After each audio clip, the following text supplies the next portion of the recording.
Əgər yaşınız 18-dən azdırsa, podkastın bu buraxılışını izləməyi və ya dinləməyi sizə tövsiyə etmirəm. Qızın əxlaqsızdır, öldür onu, bu da öldür onu, kişi deyilsən, bu da öldür onu. Bir dəqiqə, sizin atanıza bu sözü kim deyirdi? Anam, nənəm, Ata-anası, Anamın. ana-anası. valideynimin anası və yaxud hansı bir qohum oğlanla görürdü məni, sinif yoldaşımla gəlirəm.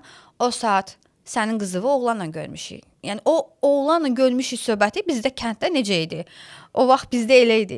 İndi yox. İndi bizdə ailədə hər kəs çox genişləyib. Oğlanla görmüşük. Biri məni oğlanla görürsə, evə gəlib çatanacan artıq o oğlanla yatmış söhbətinə çatırdı. Yolda görüblər, yəni sentralni yolda. Yəni gəlirəm dükanların qabağı ilə sinif yoldaşımla söhbət bizim qohumlar tərəfindən evə gəlib elə çıxırdı ki, mən oğlanla yatmışam. Çox üzr istəyirəm. Səbəb nə idi sizdə buna? Bilmirəm, ya məni belə atmışdılar ortaya. Hər kəs istədiyini deyə bilirdi mənə. İstədiyi kimi davrana bilirdi mənə.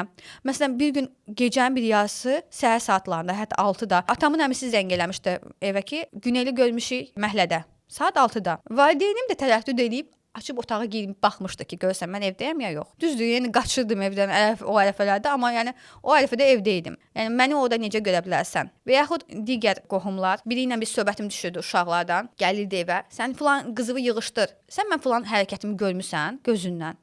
Yəni dəqiq bilirsən, oradaydım mən o hərəkət eləyəndə. Valideynim də dedi, hə, ola bilər, filan şeydir bu. Yəni valideyn sizi müdafiə eləmirdi deyə artıq başqa insanlarda cürət tapıb sizə qarşı istənilən ittihamı irəli sürə bilirdilər. Bəli, məni belə leş kimi atmışdı ortaya və leşə milçəklər necə dadanarlar?